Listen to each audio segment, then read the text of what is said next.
Tu veux rapidement améliorer tes photos? L'un des principaux secrets est de savoir utiliser la lumière. Dans cette vidéo, je vais te parler de lumière naturelle en particulier et t'expliquer comment l'utiliser pour que tu puisses passer au niveau supérieur en un rien de temps. Let's go!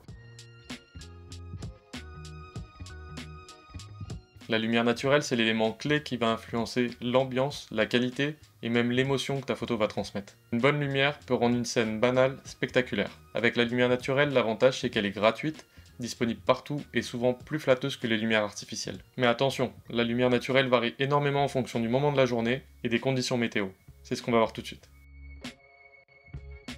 Il y a deux moments de la journée où la lumière naturelle est magique pour faire des photos et sublimer les sujets. C'est l'heure dorée et l'heure bleue. L'heure dorée, c'est la période juste après le lever du soleil et juste avant son coucher. Pendant cette période, le soleil est bas dans le ciel, ça te donne une lumière chaude, douce et dorée, d'où son nom. C'est une lumière qui crée de magnifiques ombres longues et qui ajoute une atmosphère chaleureuse à tes photos. Paysages, portraits, tout paraît plus beau pendant l'heure dorée. Si tu veux donner un côté presque magique à tes photos de portrait, essaye de placer ton sujet dos au soleil pour créer un effet contre-jour. Juste avant le lever de soleil et après son coucher, on entre dans l'heure bleue. Là, la lumière est plus douce et plus froide. C'est parfait pour des photos de paysage ou de ville. L'heure bleue donne un côté mystérieux à tes images avec une lumière très douce, sans contraste violent. Ces deux moments sont considérés comme les meilleurs pour photographier, alors essaye d'en profiter autant que possible. En photo, il y a deux types de lumière qu'il faut bien distinguer, la lumière dure et la lumière douce. La lumière dure se produit quand le soleil est haut dans le ciel, par exemple en milieu de journée. C'est une lumière directe qui crée des ombres et des contrastes forts. Si tu prends la photo d'un visage sous une lumière dure, tu risques d'avoir des ombres très marquées sous les yeux, sous le nez et sous le menton. Mais attention, la lumière dure n'est pas forcément mauvaise.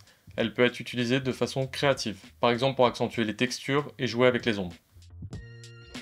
C'est exactement l'inverse avec une lumière douce. Elle se produit quand la lumière est diffuse, soit par un nuage, soit en étant indirecte, comme la lumière provenant d'une fenêtre par exemple. Elle crée des ombres douces et légères, sans transition marquée entre lumière et ombre. Si tu dois absolument photographier en pleine journée, cherche de l'ombre. En utilisant les ombres des bâtiments, des arbres ou même d'un simple réflecteur blanc, tu diffuses la lumière. Tu éviteras les ombres dures et tu auras une lumière beaucoup plus flatteuse pour ton sujet.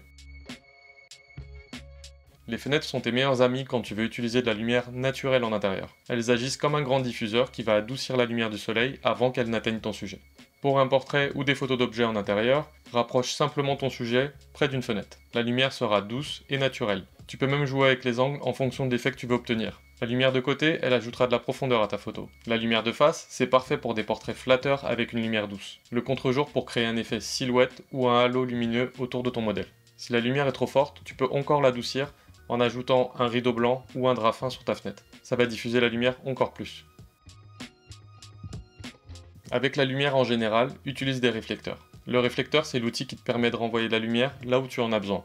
Et la bonne nouvelle, c'est que tu n'as pas forcément besoin d'acheter du matériel pour ça. Tu peux utiliser plein de choses comme réflecteur.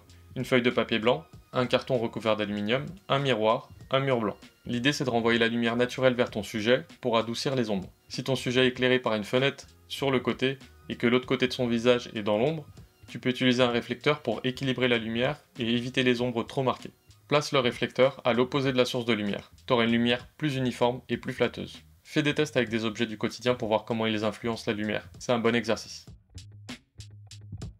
Comme tu l'as vu, la lumière, c'est vraiment l'élément le plus important en photographie. Et maîtriser la lumière naturelle fait toute la différence. T'as pas besoin de matériel coûteux, juste un peu de pratique et d'observation.